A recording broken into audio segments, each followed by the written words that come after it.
Representing Florida's 6th Congressional District, Congressman Mike Waltz.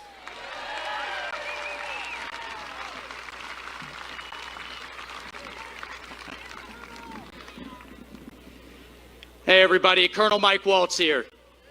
Also Congressman, but Colonel's a little harder to get. How about that president last night? How about our president last night kicking ass in that debate?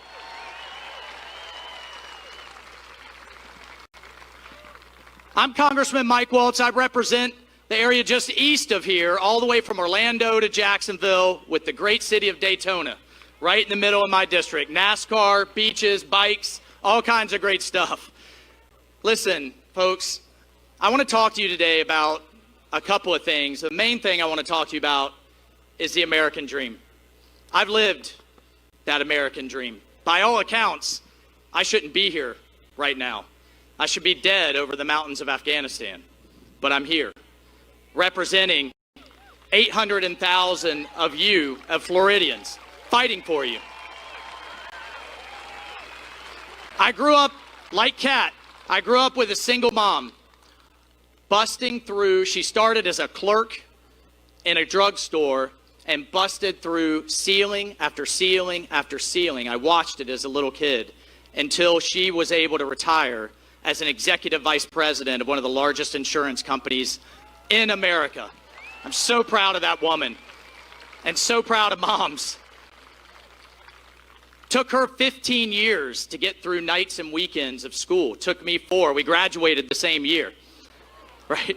But she paved the way for me to go off and get the snot kicked out of me at the Virginia Military Institute. Now 24 years later in active duty in the reserves, I got the snot kicked out of me as a Green Beret. And now am proud to stand before you as the first Green Beret ever elected to the United States Congress.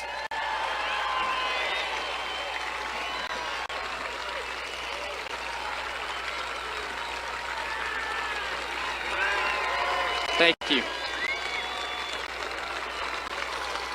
And we're pretty sure the only member of Congress still jumping out of perfectly good airplanes. Can I get an airborne?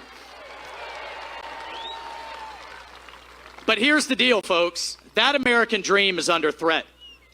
It's under internal threat as much as it's under external threat. And I think of those external threats. I've been fighting against them my whole life. China, Russia, Iran, North Korea, and terrorism all over the world. Think of it as it's like this is our house and those are bulldozers coming at it. I know how to deal with those threats. But the threat I'm worried about are the termites eating away underneath, the internal threats that I see every day in the House of Representatives led by Nancy Pelosi. Folks, we're not up there arguing how to reform this or tweak that, how to move America forward in a way that we all know. They're up there arguing whether this is a good country. The left is up there believing in their heart of hearts that this is a misogynistic, racist, colonialist, bad country that they want to tear down to the studs and rebuild in the image of socialism. I mean, I see it every day.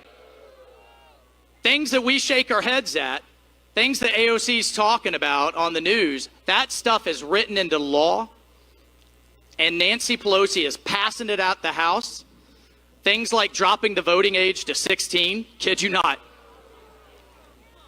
Packing the court, changing the way we vote, defunding, look up the BREATHE Act, defunds ICE, defunds our Border Patrol, and defunds the entire federal prison system. Passed. But for the Senate and but for Donald J. Trump, that will become law in just a few months. That's what's at stake, folks.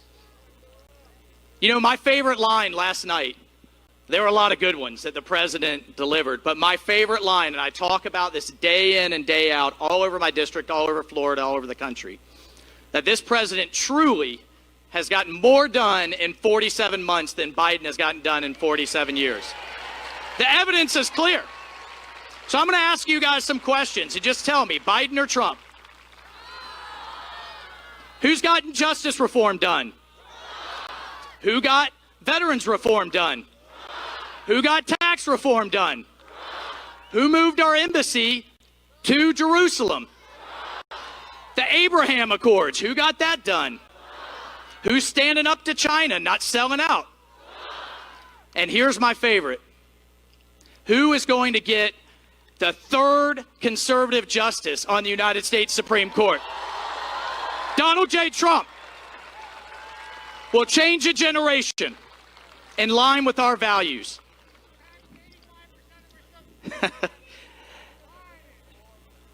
I lived under Obama and Biden downrange.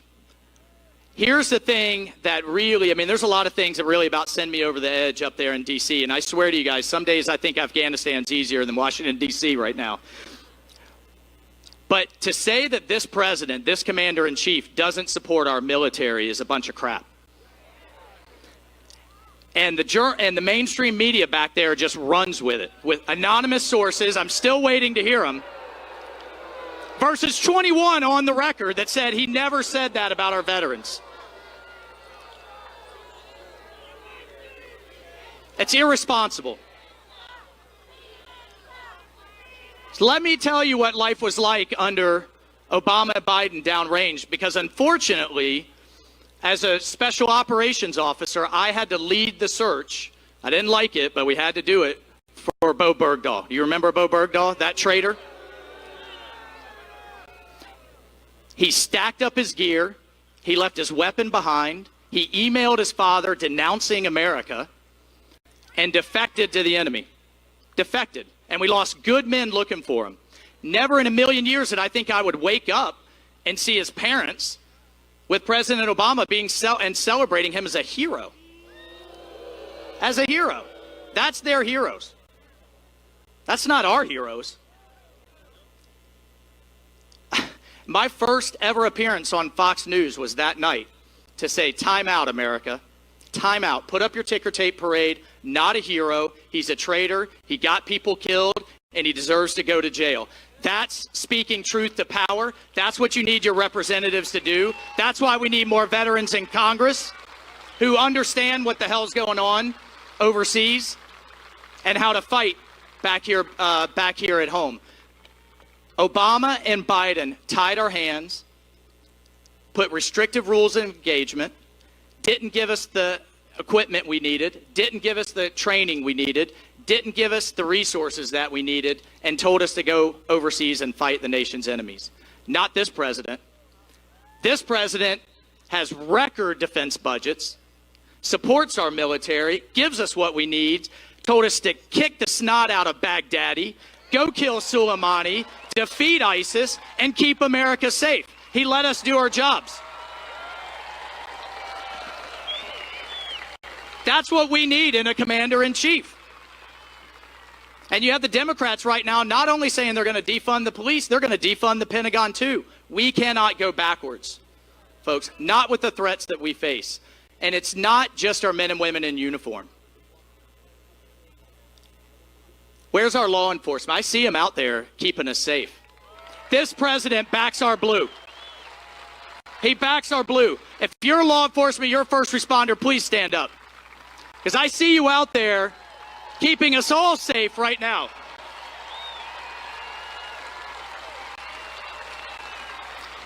I want you all to hear it from me. You've heard it from our governor, and you absolutely have heard it from this president.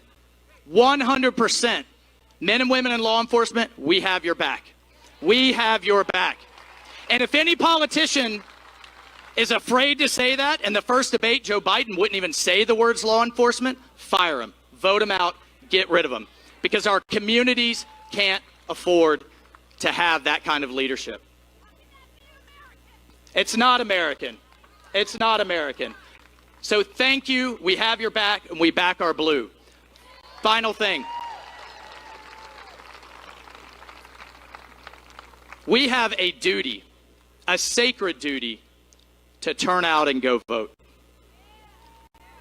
There are more men and women overseas right now standing on that wall than the entire armies of Great Britain, Canada and Australia combined. They're out there right now for all of us.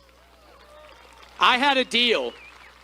I want to tell you just a quick story. Number one of the most, I mentioned Normandy a minute ago.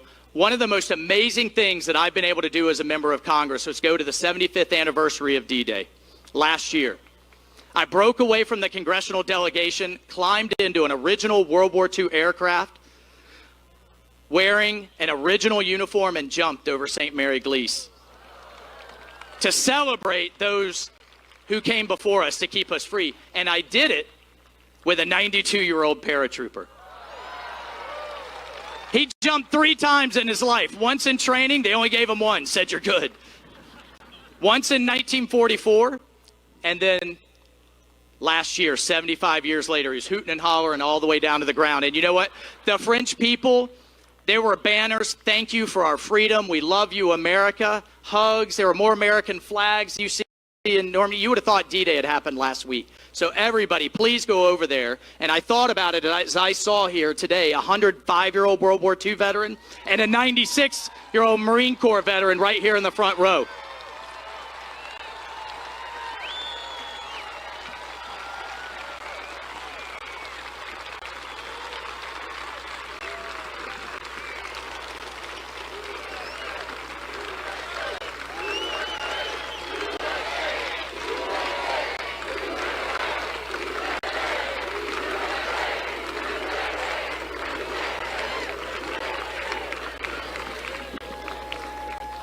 They made it home as part of the greatest generation. I made it home. My much better half sitting here with me, she's a vet too, more combat tours than I have. She made it home.